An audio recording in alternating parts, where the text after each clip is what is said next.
Hello, everybody, and welcome back to another episode of the Fortnite story. I am joined alongside a former epic Fortnite caster and now doing some awesome things with the predecessor game. What's going on, Sundown? What up, SPG? It's been a minute. I'm excited to be on here and to be able to chat with you. And honestly, it's awesome to be on the podcast for the first time. I've been a big fan going through and watching it from the very beginning. So to be able to get on and have a more colloquial chat is definitely something I'm really excited to get into. Nice, nice. I'm glad you've been enjoying them. I love doing these conversations. It's always fun to just chat with people, and I hope other people enjoy it. I've slowly been seeing more and more interest, so I'm going to keep trying to do it and get a variety of people on here. It's always cool to get different POVs. But you recently just got a new gig working at Predecessor Game. I don't know exactly what you're doing, but you mind sharing what's going on with you? Yeah, so I work over at Omega Studios. So they're based out of London, but all the work is full remote. And my title is Senior Gameplay Designer. So I'm doing a lot of things, actually diving into the systems for how things interact, looking at balance. In particular, I've been working on a lot of the controller setup and making sure the game feels good on a controller.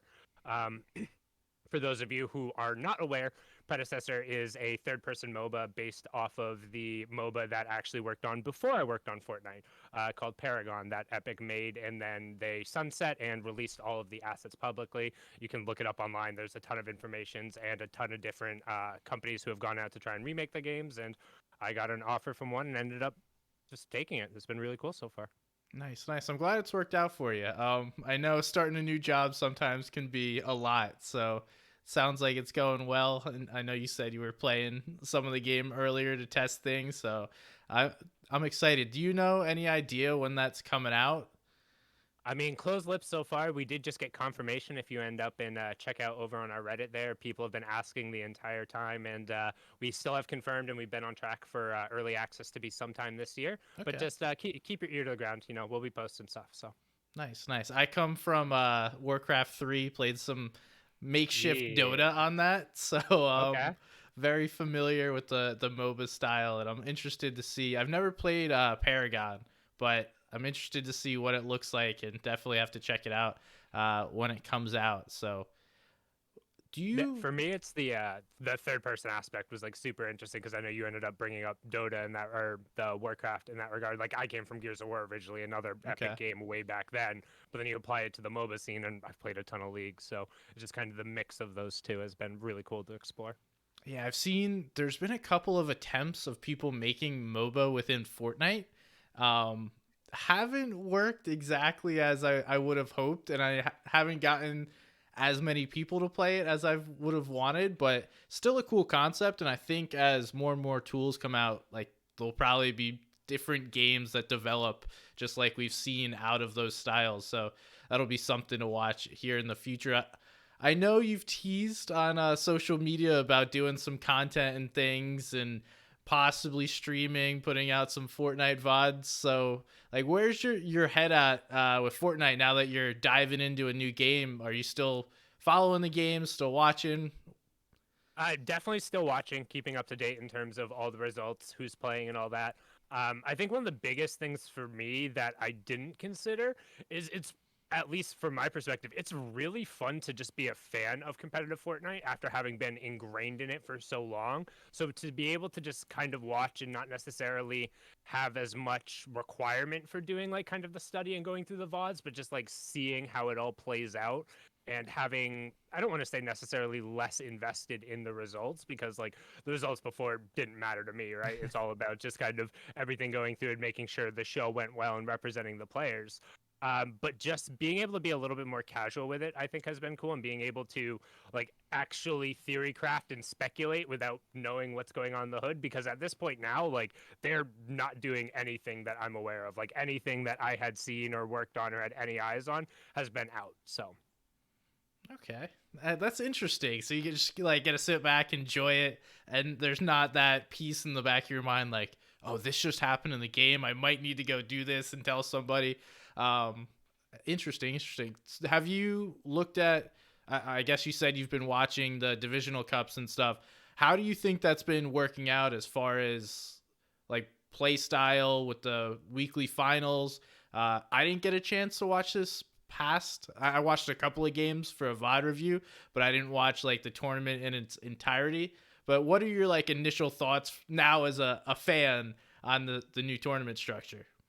I think it's good to try something different because, as we've seen, like, yes, you can end up rolling out either two-step cups or just like the one stage, either solos or duos going through.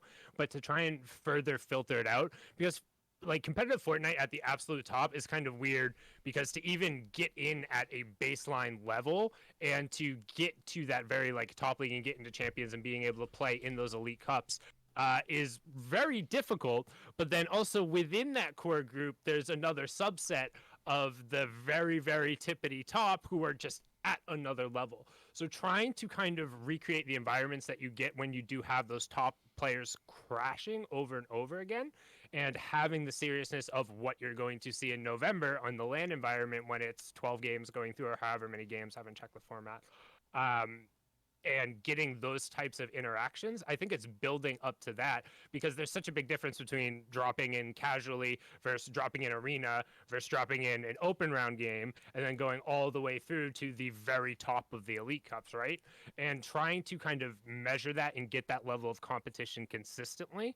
I think this is a step closer in the right direction, but I also like as the community has seen with trying to form Discord servers and Noble Prac and all of that from the very beginning, like all the way back to Snipe Chords, getting practice in a battle royale is really, really, really hard.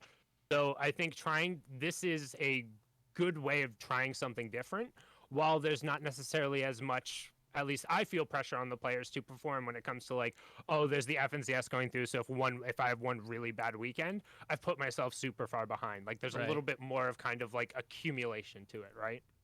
Yeah, I think it makes a lot of sense. And like you said, I think this is a great step to have some sort of like weekly tournament. It's almost like a league that the players get to play in. And the coolest thing to me is it's not region locked and there's players that are now climbing the ranks. I mean, Peterbot made elite in both West and EU after qualifying to elite in the first week. So those kind of players and those kind of performances will stand out, and it's going to be awesome to see those guys just continue to prove out how good they are on multiple different regions and seeing, okay, you're a player that can play at the top of a challenger lobby consistently, but are you a player that can, now you're an elite, consistently make those weekly finals and then also perform at the top 10 of those? Because we're at like a tier system now, and my one of my biggest, I guess not biggest complaints, but like my only critique would be maybe more divisions. I don't know exactly how that would work based on player bases, but give some more variance. The contender cups seem to be a W key fest, and that's the only thing I've been able to make it into.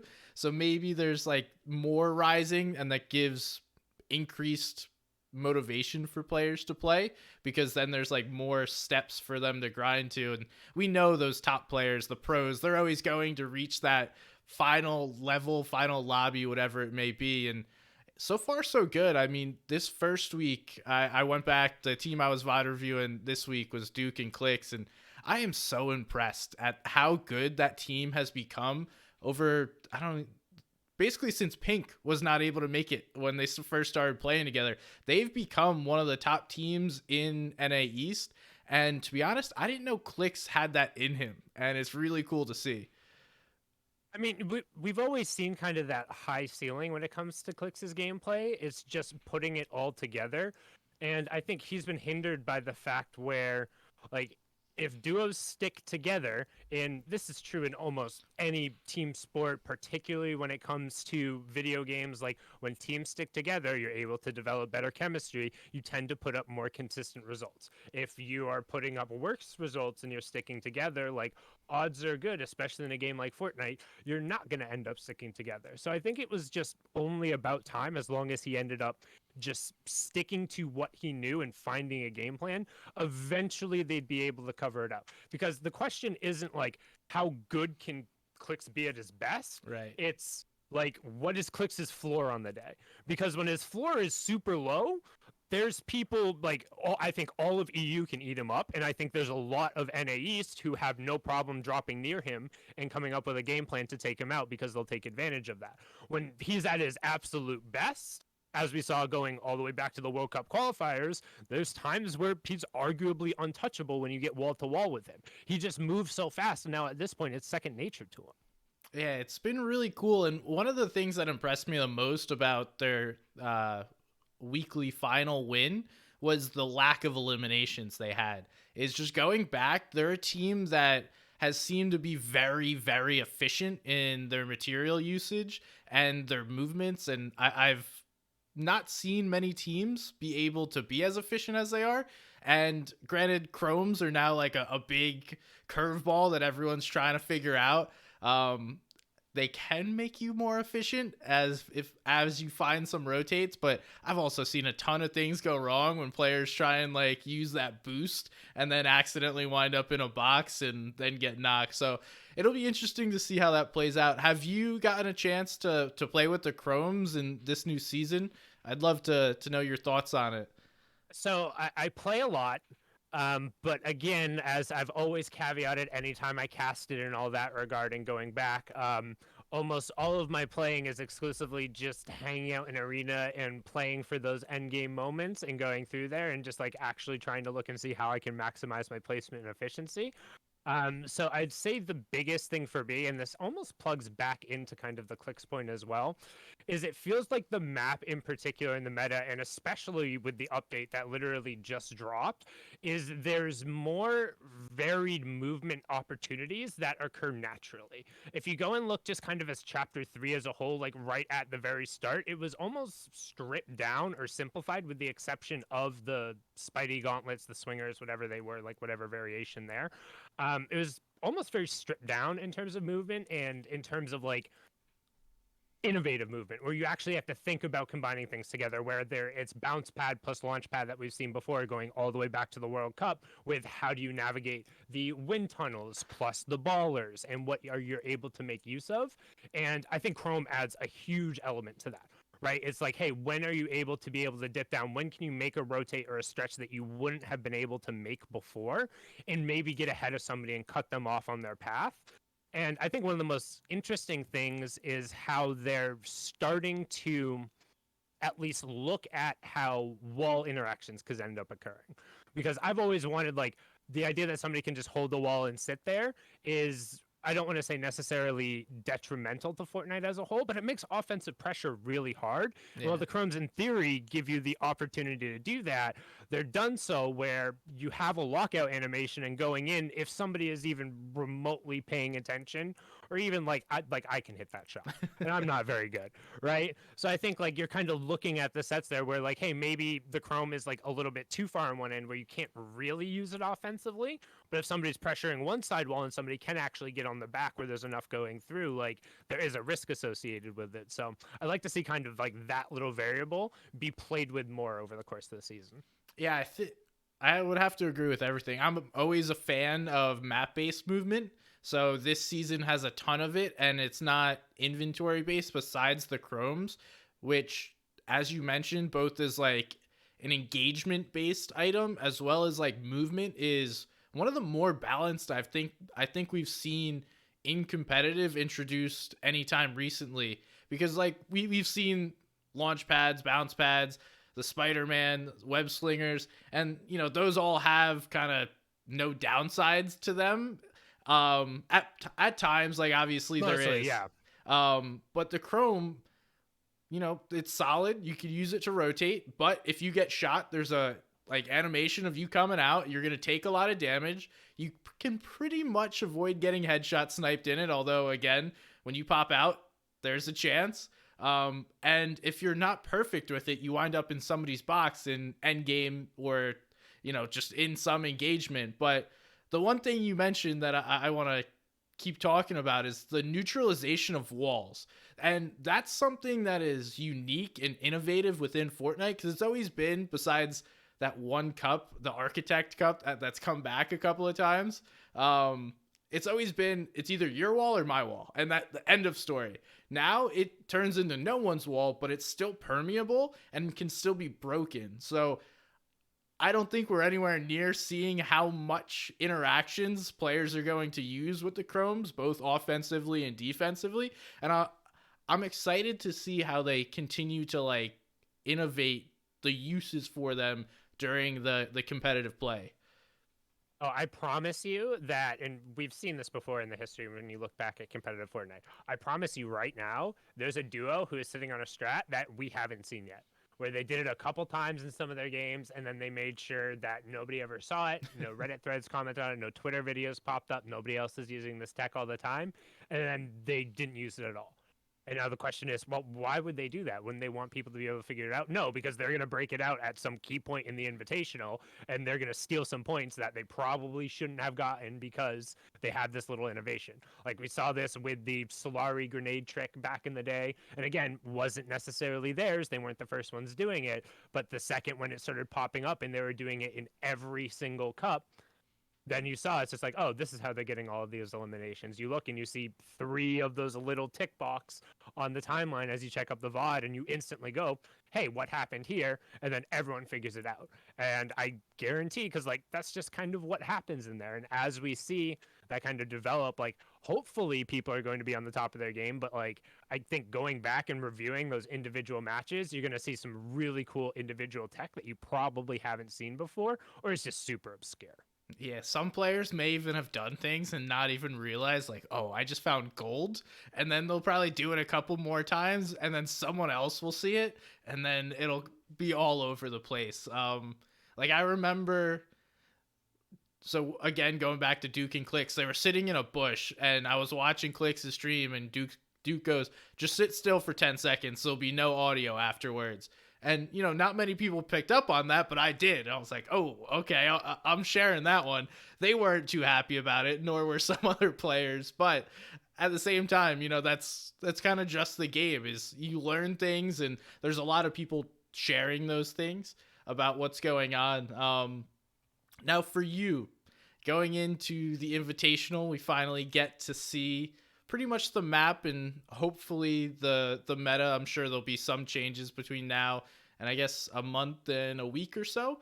I mean, if there aren't, I would be surprised, man. They literally already tweeted. It's just like, hey, FYI, Chrome is invading. Like, make sure to be able to swap up your drop spots. So, like, it generally, I would assume something is going to end up happening, right? Like, they don't warn players otherwise, right?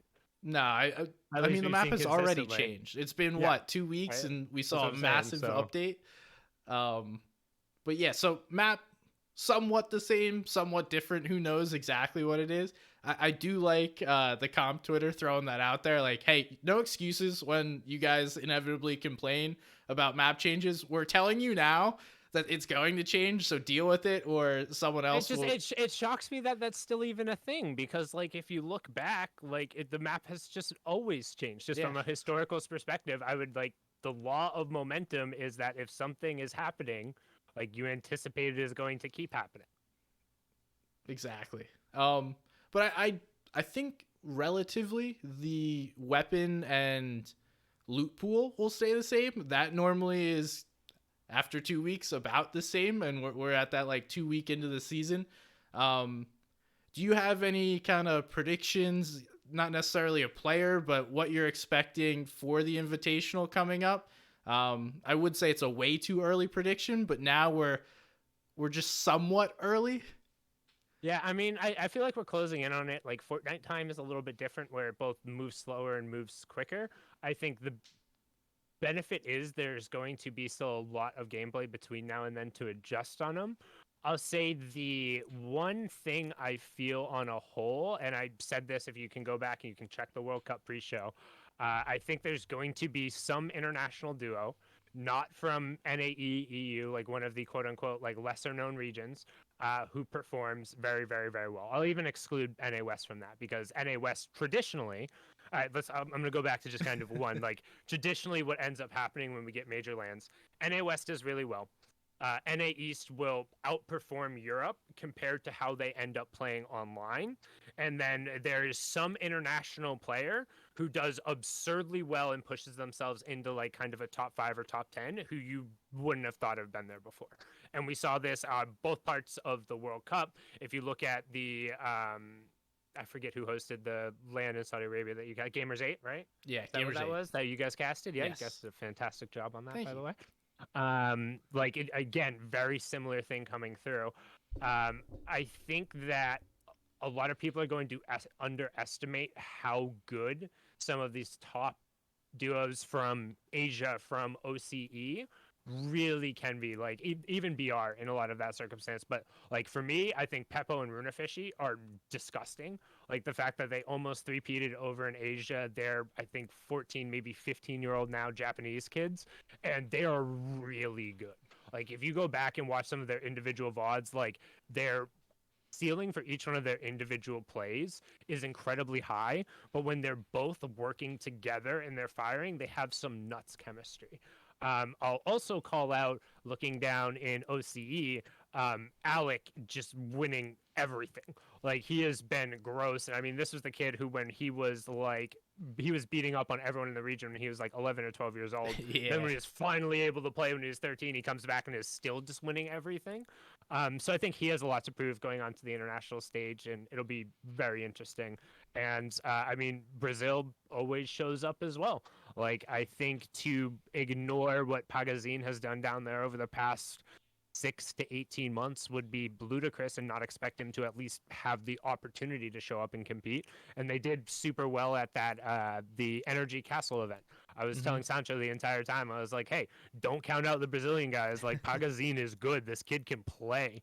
And they showed up and dominated. So like a little bit of a slow start, but I think those are some of the ones to just like kind of keep an eye out for.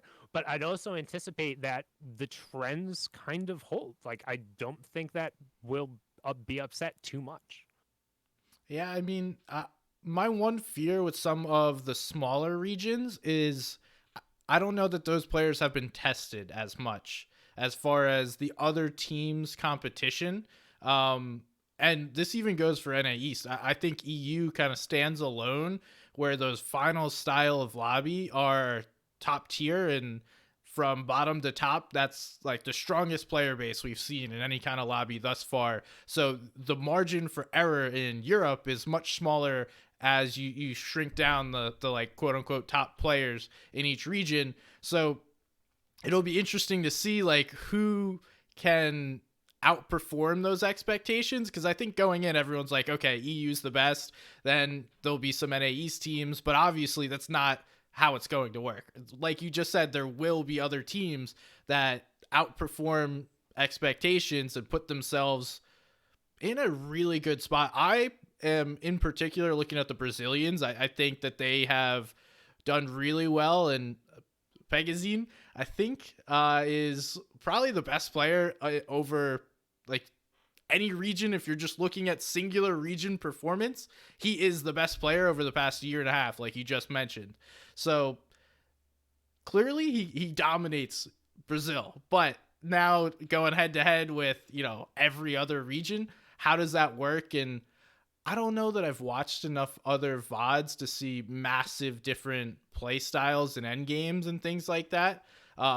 And You should go. see. You should go watch some VODs then, man. I tell this all the time. Like I feel like people, when analytically, especially ahead of some of these international tournaments, like go watch like an actual round of some of the Asian VODs that are available there. Like go watch some of the finals, even if it is just because Japan has a fantastic broadcast going through that I would always like if I was staying up too late. Like I have a DGen gamer schedule, like probably 99% of the people who are listening. But like I'd wake up and just watch the Japan cast and like watch the gameplay going through, and I would argue that there are significant differences in terms of how the early game and how the mid game is played in Asia in particular. Like you can pick up on a lot of those. OCE, you see it a little bit when it comes to just like some of the hawking and around, but like Middle East and Brazil have very different play patterns when it comes to the end game and some of the early drops that come off. So it's like when all of those end up getting put together, I think yes, if you take a step back and you look at everything, it's really easy to say, damn, Europe looks really good. right? That's a lot of players. That list is real thick, and every time we look at an FNCS at the top of the Europe, like it's so hyper competitive. But on the same side, this isn't a 100% European lobby. And if you're going back and looking at the LAN results, there's always an NA team who is just sticks themselves in right at the top and kind of ends up being a front runner. There is always one international duo who, when you're looking at it, you're like, damn, like this player is really good. Like they're showing up and doing incredibly well so far. And I think that's largely going to end up being the case. I think if this was a majority EU lobby, sure, but that's not the case. Yeah, that's a good point. Other people get to influence how the lobby is going to play out, other than just, the same players that have played against each other time and time again. And the drop spot stuff, that'll be interesting, because the egos of you're taking the best players from around the world, I'm sure not many people are going to be moving away from their drop spot. I believe NA East Comp Report put out like the first official Draft. all Yeah. team spot. Again, map's going to change, players are going to move, all that stuff. But there are some teams that, as of now, have their own spot, and then others are going to have to contest for areas. So I don't know. That's always a big point, and it's hard for us to kind of even talk about that, because what goes on that map is not going to be what happens when players drop in. I So mean, yeah, I'm worrying about the drop map precisely like maybe a minute after match one starts. Like, because before that it's all speculation, right? Man, like we can't like until we see the interactions actually going down, it doesn't matter. But I think for this season in particular, and with the changes that have occurred to Storm Surge, if you haven't been watching Fortnite over the past like 4 to 6 months for competitive, they kind of went from that what Storm Surge had been for 2 years, like going all the way back to the World Cup base was implemented, to a little more gradual scale as it comes through, but it ends up ticking on earlier. And now the impact that's had at the highest level is it's really less about kind of your loot off of drop and more about just constantly being ahead of surge and making sure you have just enough. And in some circumstances, if you win a fight right off the rip, that is enough. So if you're opposite a team you're confident against, cool, we're fine. We'll take that 50-50 and we'll flip a coin. We've seen how that's gone in a number of NA East FNCSs where two teams will literally, I mean, we've seen it in EU with Savage over the past like 3 FNCSs where they just like literally refuses to leave the drop spot, whether it's during the semifinals or finals, and they consistently butt heads the entire time. I think that's not going to be the case when you're sitting there on the stage with everyone else. I think people will find room, and I think we're going to see a lot more Storm Surge warnings first, second, third, fourth, like all the way through. yeah, I would agree. I think not only is it like a respect thing, but I think more than anything, it's going to be nerves. It's going to be, Oh I, yeah. I don't want to fight somebody right off the bat. I'm shaking right now. Like, let's go find some area. And even if you go down first game, you have the chance to go in the VODs, be like, okay, we there may not be the best loot here, but there is loot here that we can land and take. Um, One thing that I haven't really seen a ton of is mind games with the like drop spots. I think we saw it for the first time with a team landing, not first time, but one of the major ones I can remember was NA East this past season, with Scented getting landed on after thinking he had it all by himself. And I think we'll probably see a lot of that with the lead up. So drop maps are not going to be super helpful, like you said, until we get into the first match and see where everyone's going. I'm excited though, because those have been some of the most like, not controversial, but like high intensity viral moments with players going head to head off drop. And there's nothing bigger than a LAN, bro. So I dislike when it's kind of random and people just end up being like, "Oh, I'm going to go over here because I've dropped here a couple times and it's good." But I think there's so much room when it comes to kind of that, I don't want to say like drop spot metagaming, but dude, it shocks me that people will literally, and I mean literally, be like, "Oh, we're claiming all of this area and here's the outskirts for the stuff I'm trying to get." And then I go VOD review and that's literally their game plan. And I'm like, okay, because we saw how this went back, going all the way back to Mitro, Mongo, and Benji at the Mega Mall, where they ended up getting landed on by the trio who grabbed the mechs around the outside, waited for them to get all the way to those max limits of the drop spot where they talked about, and they took isolated 1v3s, and they ruined that entire time. And if your team is really freaking good at fighting in the early game, then dude, don't worry about playing the mid and end game. Like, you'll figure that out. You'll be safe. If you can drill 5 or 6 different drop spots and somebody thinks they're alone, and then you're able to just either catch like a double pickaxe on a chest, or you 50-50 somebody to a gun and somebody else gets the drop spot and cuts them off. Like, there's ways that you can isolate and manufacture points. And I feel like that's just been lost in a lot of competitive Fortnite. Like, we see it a little bit with like the loot baiting or NPC baiting when you're able to buy launch pads in certain circumstances. Right. But like, kind of those like little ratty, sneaky battle royale tactics that you have seen in a lot of the other games have just gone away. But why? Because everyone plays this certain way, and there's a way that like people think the game is ideal. I mean, we see every season that somebody's able to come up with something that ends up being better. And it just feels like there's not as much creativity going around. Like, I want people to get more creative in terms of like playing the format and playing the game. Yeah, I think back when the first SETI Cami Teak split, we saw that teams took advantage of how split they were, and then they had to adjust because their whole game plan was reliant on having this massive area that wasn't super loot dense, but there was enough if they were able to get it all. And then teams were like, you guys are 300 meters away from one another. We're just going to rotate, take one of you down, and then good luck, because now we have a 3-on-2. And there's teams that are still doing that. Cami and SETI are still one of those teams that have been splitting, but obviously have learned now that, okay, let's land a little closer together and not put ourselves into problems. But that would be a very interesting piece, is to learn the tendencies of teams. Because, I mean, you watch these teams go in, they have these practice loot routes, they're going down, they're in the same spots, and you find one weakness. This is something, I mean, I even think about Arab back at the farms, or I think it was Frenzy Farms. He figured out, and back when Boop was coaching people, he figured out, okay, there is weaknesses in our opponent's paths and different things. Let's take advantage of it. Let's put ourselves in the right position and win these fights. And I really hope we get to see that. And I hope the players understand there's opportunity for those wins.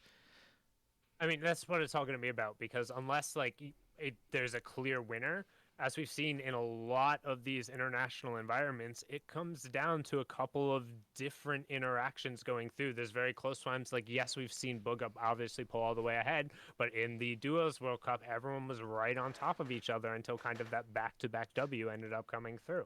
Like, there's tons of ways where if you can just shift your momentum personally and just come up with elimination, come up with some points and manufacture them, you'll be able to get the ball rolling. And I mean, I always particularly call out when it was King back in the solo World Cup. Like, he just played, he'd been on the stage the day before, he played in the duos, he kind of gotten out all of those jitters, and then he just ran at people. And he ran at people. And the thing is, there's going to be like NA East EU players, like I'll call it out in particular, where if they get run at by another duo who is, even if it is from their region, but I would assume it's likely not going to be from their region, if they get run at early and they get pressured, their instant thought isn't going to be like, oh, what could we have game planned to do better? Their thought is going to be, why is this guy running at me? We're on a huge stage playing for hundreds of thousands of dollars, and he's just running at me. Like, why wouldn't he want to play safe and rotate? Well, that's because he thinks you're a potato and he can come get you, right? Like, that's what it ends up being. If you can find the points and you can, like, play on somebody's expectations and take advantage of what you do better, like, they're going to be able to go for it. And I'm just excited to see who kind of steps up to that opportunity, because there's always a couple stars who after the fact you're like, wow, I'm really glad I got to watch X person play, and I just want to know who X is going to be. Yeah, I'm with you. Especially because Storm Surge and the changes that you mentioned, like, we have our traditional ideas of everyone go find a hill, everyone box up and start taking shots, and then that's how Storm Surge is played. But like you mentioned, there's going to be teams that are like, nah, I'm not playing this. Like, this is not our game. We're box fighters. And I don't know if there's any double controller duos. I'd have to go look. But likely they would be forced to be more aggressive rather than sit up in a tower and try and take shots at range, just due to the nature of trying to aim at a distance on controller. So that could be a big factor. I know, I think it's Rapid from Middle East is considered one of the top fraggers on the region and a very aggressive player. So maybe they're the ones, way too early predictions of who's doing what. Yeah, the Storm Surge is going to be huge because there is going to be players that don't come prepared and learn what Storm Surge is like and then Oh, and have it's no awful, answer. man. And if you haven't, and again, I've only played under it a couple of times, like, and this is in testing environments, some of like the very early like scrims and stress tests back in the day. And again, not a very good player, all manufactured, nothing on the line in terms of money and all that.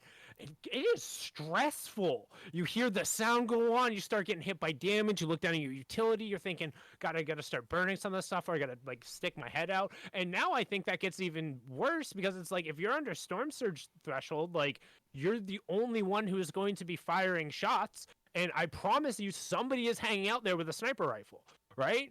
And like if you're in that lobby in Raleigh, I promise you, Thomas HD is looking towards any of those shots that are getting fired out. And if you're in render distance of him, he's going to be throwing bullets towards you. And that's terrifying because all it's going to take is like, yes, you might just end up, it might be nowhere near where they can clean it up. But all of a sudden, you end up with that one shot, one down, and you have to burn through all of your excess shields and all of your excess utility, and then go expose yourself somewhere else to farm. And maybe you're under threat from Storm Surge before. I mean, I feel like people don't give enough credit to just how stressful like competitive Fortnite at the highest level is, but then also playing competitive Fortnite when you're behind in a game. Like if you get all the loot given to you right off of the start, if you're like alphaing up the best drop spot, or even if you just open 3 chests and get all the things you need, the game becomes infinitely easier. If all of a sudden you see like 2 common weapons, a green, like maybe 1 set of minis off of your entire loot path, you're starting to look around being like, I'm in danger. Like this is bad. And it's like it's really hard to then make something happen after that. But we see it happen all the time. Oh yeah, and part of it's RNG, part of it's planning. You can minimize that RNG, and the best teams are the ones that get themselves, let's call it a capable loadout, and then get them to wherever they need to go. Whether it be rotate to a POI in third party or find your surge spot, something like that. But Fortnite's a huge momentum based game. I mean, even just winning some fights, like mentally gets you going. You're going to try and get the next one. Now, I would like to shift gears a little bit. We were talking a lot about the game. I would love to talk a little bit more about SUND0WN Yeah. and kind of how you have grown, because I've learned a lot about what you've done in your work with Epic, but I don't know that everyone knows all the different things you've done. So would you mind sharing a little bit about how you went from starting there to becoming a very big face and everything in between? Yeah, sure. So just one of the things to clarify is like whenever talking about any of this, I'm still under like a perpetual NDA when it comes to any like the processes, policies, and all that. So clarifying one, any of it is just personal opinion and kind of more just my individual story than looking at that. But originally, I played competitive / professional Gears of War from the time I was 14 to 18, like midway through my freshman year of college. I decided to hang it up because playing a college sport plus doing classes, plus also trying to compete in a game, was an awful lot. So after that, I ended up playing a little bit of StarCraft 2 and then League of Legends. I got relatively high up in StarCraft 2 to just like, it was like mid diamond or whatever it was during the time when a lot of people were playing that. But I was actually just terrible at the game. Like really good at micro, had like 1 or 2 strats because in my head it's just like, do the same thing every time, win 80% of my games. Hey, this is fun. But then when you realize like, oh, I win 80% of my games, I win early, but then anything that goes after 15 minutes I'm losing 96% of. I don't actually know how to play the game. I know how to cheese somebody. So one guy was very kind enough to be like, hey, you don't actually want to play StarCraft. You want to play League of Legends. And I was like, what's that? He's like, it's like StarCraft, but instead of controlling a bunch of people, you control one. And I'm like, that sounds great. I'm going to go check that out. So I started doing that when it was like season 2 or so. And that was like sophomore year of college, and got into community management Worked for a gaming organization. We almost got a team into the LCS. We got into kind of like the Challengers League. We lost to, we had two teams in there. One lost to Team 8. The other lost to LMQ, who were TIP at the time, who were a Chinese challenger team who came over and just ran it. But got a bunch of experience in terms of like working in games, working in MOBAs, being around the scene. And I saw a job pop up when I was just kind of like working in sales after college that was for QA position at Epic. I think it was dubbed competitive QA off of the start. And I looked at the qualifications and it was like, oh, like professional gaming experience, like an analytical mind, like somebody who's decent with documentation and videos and all that kind of stuff. And I was looking and I'm like, oh, I'm pretty qualified for this. And it happens that it was one of my old Gears of War friends who was heading up the team. Ended up like talking through it, and I decided I wasn't going to put in an application. He called me a couple days later, and he's like, "No, you're an idiot. You should put in an application." I ended up following through with it.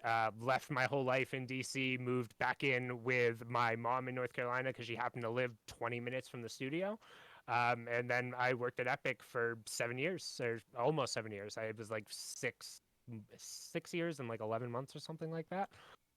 So started in competitive QA, then got moved to it was competitive design analyst, so shifted out of QA into design stuff. QA initially is just like was finding a lot of bugs, just playing the game a lot, but also providing some like qualitative and balanced just initial feedback. Then on the design side, it was actually kind of doing some like in-engine design, like sitting in some of the meetings with the animators and the FX guys and kind of taking down notes and being able to relay and do some of the implementation stuff. From there, I did some hero design, so some of the rework that came through, and this is all just MOBA related stuff. So if you don't know MOBA terms, I'm sorry, I'm not going to explain it. You can go Google MOBA. It's a super popular game or game type. And then I did some system design stuff. So it was kind of like for Paragon, that was the card system and the item system. But alongside that, like towards the end of Paragon, obviously Fortnite got super, super, super popular and was really good. So then once I ended up being moved over to Fortnite, me still trying to do kind of the designer and editor stuff, I opened up the engine and I looked at it and I'm like, I have no idea what I'm looking at. Because, like, again, like I went to school for political theory. I played games the entire time. I went to maybe like 60% of my classes. Like, one, don't be like me. If you're in school and doing all this stuff, like, go to your classes. At least do the bare minimum they require of you. Like, I graduated with a degree, but I definitely spent much more of my time focusing on gaming, and could have probably balanced that out a little bit better in that regard. Um, but when I was sitting there, and I was just like, this is really hard. So I just like couldn't really wrap my brain all the way around it. So I ended up doing a lot more kind of work on the mobile and Switch side of Fortnite. I think the last design thing I ended up doing Fortnite wise was I worked on the first shot accuracy system and the first iteration of that with the lead designer who was on that. I kind of gave like a bunch of feedback, some initial round of numbers and things, but those were like kind of the last things that I ended up doing, like anything design oriented when working at Epic. Otherwise, after that, swapped over to the competitive teams, and then it was just kind of whatever administrative work during the skirmishes it was. Then by World Cup time, ended up doing a bunch of broadcast stuff. After that, did some influencer marketing things for a bit there because we had the broadcast down for a little bit during that 6 month time frame, Right. and then ended up hopping back over to the broadcast team when we ended up doing all that. So, literally, when I say I've touched a little almost everything in gaming, it's almost everything in gaming at this point, from QA to design to marketing to production. It's been quite the journey, lots of different hats. Now, can I ask you, did you ever have plans to become a caster? Like, was that something you were pushing for while you were working there? Or was it someone came to you and was like, you seem like you'd be good at this. Let's throw you up there. Like, how'd that all happen? When it comes to like my casting background, like I did that back in the Gears of War days. And again, like not talking too much when it comes to like Epic Eternal stuff, but for me, it's always been about like being able to tell the story of the player. And just being able to kind of like explain the systems. And I say like I kind of cheat where I have a mostly photographic memory. So like if I look at like League of Legends, a prime example, knowing every single character's ability name is a ridiculous thing, and knowing all the interactions and how they go through it. If you have a sheet up next to you on a confidence monitor that has all those things over, and you can review that right beforehand, that becomes a lot easier to apply when your memory is kind of photographic. Now, when you get into I think my first casting experience with Epic was the Paragon Exhibition tournament, where I ended up casting when we were debuting our new card system. And one of the things is, hey, somebody had to know all of the names of the cards and all of the effects and what they did, and be able to explain to them while talking about the game. And all of a sudden, that subsection of people is real small. Because if it's a brand new system that other people haven't looked at, like you can't bring in some of the community to do that.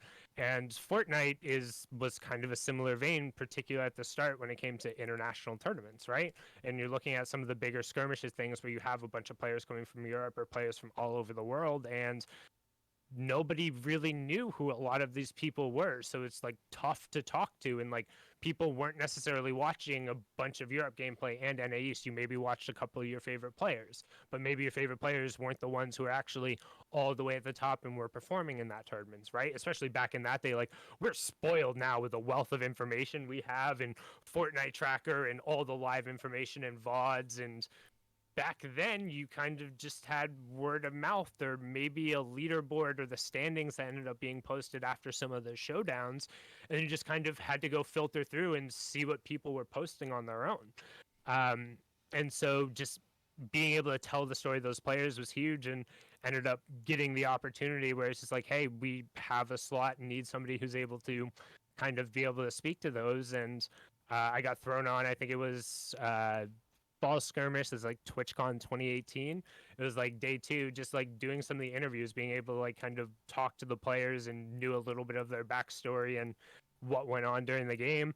And I'm not gonna lie, I was scared. Like, yeah, like if you go back and watch those VODs, I don't even know if they're still up. I assume they are. Like, I am literally shaking, holding the microphone, and like I've never done interviews in my life. I've done color commentary, I've done play-by-play, I've done some analysis occasionally. I'd never done an interview. I had no clue what it was like, but like you just kind of like threw myself in there and being able to go through it.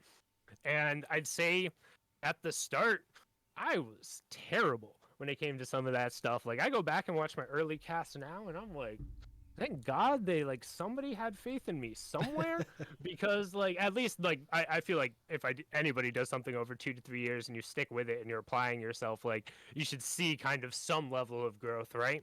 Um, but yeah, I just like I would talk over people, I would stutter, I get like way too into the thing I was talking about and talk about it for 3 minutes, and since then the camera's changed 3 times and we're looking at something else. I mean, you can go back to the Papa Bandage clip, like as infamous as that one was, and me desperately trying to scream at a player through a teleprompter on what he should do in a split-second decision when he had enough time to just run back into the freaking zone. Like sometimes I look back on that stuff and cringe, but I think the benefit is like being able to stick with it for so long, and you could tell that everybody in the Fortnite scene who like has casted over any point of that genuinely cares about the players and telling their experience and what has happened and going through that, and seeing that kind of develop into the norm was really cool. I know that's kind of a long-winded answer to the question you gave, but it was more of a combo of like I'd had some of the experience and was there, and largely casting is a really hard job, and being able to speak to all of those individual things, if there's somebody who wants to be doing and like has the opportunity to do so, like give them a shot. And if they're not terrible and maybe somebody has faith in them, maybe they get to keep doing it for a while, right? Yeah. No, it's not hard. All you have to do is talk about a video game. It's the easiest job in the world. Right, I Says just talk someone about games, man. says someone that's probably never tried to do it. And uh, the more you do it, the harder it gets, to be honest, because then you oh yeah. try and like you understand more about it. You try and do a better job, and like like you mentioned, you got so much better and just continued to get better. And then seeing having the opportunity to work with you and understand like your process and the VOD reviews and things like that. Like it was really cool to see because you and pretty much everyone else genuinely cares and is like going in the VODs all right, how do I get better tonight? We just finished. Let's watch. We got our own VODs. We You got go player again. VODs, all that stuff. And then you dive back in, go again tomorrow, and just keep cranking it out. But it was fun, and I always appreciate like you and your knowledge of like random things is such like a fun piece of the broadcast that I appreciated. And I think it was back when they were doing like those question stats, like some random historical stat, it was like it became Stump's sundown time because you always had some like, oh, I know this one of something one or two people probably knew Well, the answer to, and you were one of them. well, I mean, like I said, it's the whole partial photographic memory thing. It's like all the info is there. I just like I gotta go find it, right? And it's just like once you start talking about like skirmishes, it's like okay, we're talking all the FNCSs. I'm like, bro, we're going back like 2.5 years now at this point. We're going back to season X and trying to figure out like which upsets happened when, who is playing with who, which game mode are we even in, when was squads again, like just trying to like fill out all of those things in my head. But I mean, it like as you said, just kind of the Fortnite casters as a whole, I think do a fantastic job where like you go and apply it. And I think this is casting across any game where, and people have always asked me, it's like, oh, how do you get better? How do you end up like making the improvements you do? Like the second you're done, I know you want to wait till tomorrow. I know it's tough. I know there's long days. At least for me, like especially when we were in the work from home environment, but being on set is a little different. The second you're done with the cast, if you have the ability, if you have the bandwidth, if you have the energy and nothing else is going on and you have the time, I highly recommend loading up that VOD as soon as you have the ability to, going back through and go through, literally grab a notebook, grab a pen, and write down the notes. Write down which words you repeat too many times. Write down when you talk over your other casters. Write down when you think you sound boring. Write down when you're way too hype when there's nothing going on the screen. But also write down the times where you're like, damn, that was a good call. Like Yeah. I called something out, I set something up, I made sure people knew the relevant information, and then it ended up going through. And you'll notice that over the course of time, your notes will develop. I think one of the coolest things is, and I might be able to, I'll go grab it at some point. I have literally every single analysis card from every single live event I ever worked on Fortnite. So every Wow. single one I've saved, going all the way back to every one of the skirmishes, every time I ever went up during a break, anytime during the World Cup pre-show, like all of those analysis, I have every one of my notes in the cards up there. Eventually, I want to do like a whole art collage and thing. It was really cool to see like my very first ones when I was up there for kind of the Winter Royale when I was doing the initial analysis, seeing how in depth I went into the notes and what I was trying to explain. And I was basically like reading off of the page and looking down the card and then looking back up and all that, compared to when you get to stuff from, I think the last one I had was maybe the Streamer Bowl, and then the FNCS we did is it's maybe 2 or 3 lines and it's a timestamp and it's just like something is starred real quick. It's like, hey, make sure you bring up this while you're talking about it. But like you're ending up building a rhythm, but you still see like the development in terms of what is important as you're going through that. Yeah, it's cool, and I know you, as you just mentioned, obviously take notes. I'm more of a next morning kind of guy. I like to Which sleep works on it, too. then go back the next day and see. Typically after a cast, that'll be the like make breakfast, and then okay, we're watching what just happened. Because it's important, and I don't think a lot of people know that casters go back and watch themselves, because honestly, who would think that they go back and do that? It's like, you just did your job, it's over with. But it's a very important piece, and there's like, I used to have such terrible crutch words and no voice inflection. I was basically speaking in this monotone piece the entire time, and it took effort. It genuinely takes effort to get where you want to go. And it's cool. I very much appreciated the journey, and very much appreciate you joining me here. We're about at an hour here, Sundown, but I would love to have you back in some point, because we clearly have not covered even that much in this I hour. could talk. I could talk about this all day, man. You know me, as you said, like right off of the start. Like you guys won't see this part's cut out when he was explaining to me how everything goes, but he's like, "I know it's got the real tough asking you to talk about yourself," and I just was like, I know you're making fun of me, but I love talking about myself. I can do this forever. I got anecdotes for days. So yeah, anytime you want me on, I'm more than happy to come through. Whether it's Fortnite gaming as a whole, anything, man. Like I got an opinion on it. I promise you. All right, perfect. I'll hold you to that. But I got a couple of things in wrap up. If you've seen these, you probably know what questions are coming. So, where does Sundown come from? How'd you get the name? So Sundown originally is from the very first Top Gun. So my first gamer tags was MDogs112705, and my brother and I shared that. It was just thrown up rather than the randomly generated one. I started playing Call of Duty relatively seriously, and the guy was like, "Hey, I'm going to add you this thing called SOCOM battles." Right before game battles back in the day. I'm dating myself a ton here. I'm old. I'm going to be 30 this year, so we're taking it over here, ladies and gentlemen. And he, she's, theys, them, everyone in between. It's been forever since I've gotten to say that. But he was like, dude, you need a better name. And I used to play with just like a projector on the side and random movies running. And when Goose dies in Top Gun, the first navigator that Tom Cruise gets afterward was named Sundown. And the dude had a super sick helmet. And I was like, that's such a cool name, and it's already a call sign. A call sign is basically a gamer tag. Like, sold. I'm gonna be Sundown. So that was pretty cool. That's where it's from. I like that. Yeah, I run into like a couple Sundowns here or there across other games, but it's not super common. So Yeah, I mean, Sundown is a solid one. I like that one. Also, like your hair. Haven't mentioned that. It's a nice thank looking you. cut. I know you were growing it out to donate it, but you look good even with short hair. I haven't seen you. I don't know that I've ever seen you with short hair. So a No, little sidebar there. it has been a while. I started growing it right at the when I first started working at Epic, because literally they were like, I'd walked in and I'd cleaned myself up a little bit. I made a joke to my lead at the time. I was like, "Hey, I cut my hair and shaved. I guess I shouldn't have done that," because both him and then like my manager had huge, like big beards, and they were like, "Oh well."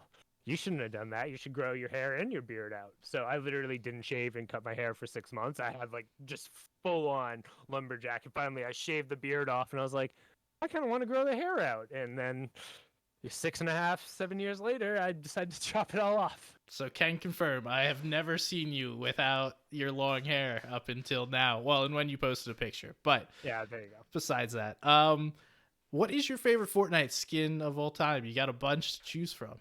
Daring Duelist. Easy, mask on, slap the ball on the back, like no question. I've loved that outfit for literally as long as it's been there. I couldn't think of another one who I'd want to end up putting in that regard. But always the mask on variant. Like her face like kind of creeps me out a little bit. So like definitely have to have the mask on. But it's so clean, man. Yeah, I some people have that answer right away, and you know that they actually have a favorite, and then some people have to think about it. And you're like, they don't really care that much. There's like a handful of them that they use, but definitely had that one prepared. And lastly, what are you gonna be up to, Sundown? Like now that you've teased some content, or we're gonna see some content coming up. What do you got? Right now, largely just been kind of chilling. I mean, as you alluded to off the start with the new job, working over on Predecessor for Omega Studios, like that's been our big thing. Like getting early access out this year has kind of been our big push. And to be like totally honest on my end, like I loved Paragon so much, and I'm just as, if not more, in love with Predecessor. So the fact that I get to play test it and play it all day, it makes it really difficult to then kind of want to go record content either for like another game or like go stream if I like don't have that as an option, right? Because I ideally, if I am going to end up going and doing that stuff, which I 100% plan on doing, by the way, but we'll see, like because I don't want to roll it out at that point, but that I want to be able to at least have the option to play it, because otherwise half the time I'm gonna be sitting there being like, damn, wish I could be playing Predecessor right now.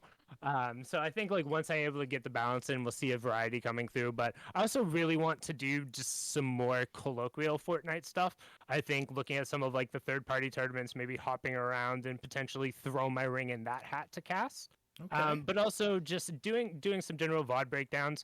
I've thought about potentially going like the almost hardcore coaching route, because I think there's a lot of veins there, and I honestly have a lot of respect. Particularly, I think Blood X and Destiny Jesus do an amazing job for the players who they end up working with when you're looking and breaking it down. But I also think there's a gap there. I think that it's a space that hasn't necessarily been as explored. But I also, like, to just be perfectly honest, I don't really want to be that involved when it comes to the highest level of stuff. Like I'm like in like kind of the one layer removed for me has been really nice. But I'd say generally anticipate, like, I'm always going to be on Twitter, like tweeting about random results when people have like hype plays and giving comments on that type of stuff. Assume I'm going to be around when it comes to streaming on Twitch, particularly after predecessor is in EA, but I definitely want to get some of the Fortnite content out there. And I have a YouTube series that I'm thinking about, but I'm just gonna like kind of float around that is 0% gaming related at all. So Okay. So X Sundown, the O is a 0. Follow him on Twitter. That's probably the main hub, as you just said, to keep up with Twitter, you. Twitch, Instagram. I think, yeah, I don't do TikTok right now. I know TikTok is fantastic. If you're out there and you're a creator and influencer, you probably should be. There's huge bags to be made over there. But it's just not for me. I've never been. That's always not been my thing. Like I never did Vine. Like short video content I'm has with always you on been that kind of one. like off for me. But your short video content has been fantastic. Make sure you check out Somebody's Gun as well, at Somebody's Gun Across It. The FN story, the Fortnite story has been fantastic. Thank you for having me. Hopefully I didn't just steal your outro, but Nah, you're good. I appreciate you, man. Thank you so much, and thank you for the shout. You're the first one to give me like a full shout back. Normally, I have to hey do it man, no, myself. thanks for having me here. This is awesome, and I'd say that like it's a big thing, like keeping the world going around and listening to when it comes to the competitive community. Like the content is cool, like the plays are great, but I love this longer form stuff. I watch all of them, like I'll toss them on in the background. So I mean, it's awesome to have the opportunity to be able to come on and just have a chat. That's cool. We'll have you back again, and we'll have to grab a beer here soon. I know we've tried a couple of times, but unsuccessful thus far. Thank you guys for watching at home. If you are tuning in and watching all the way to the end, I appreciate you massively. Thank you so much. If you need to ask me anything, you have any comments, concerns, anything about this show, feel free to shoot me a DM, Somebody's Gun on Twitter. Thank you guys so much. We will see you next time. Bye. Bye.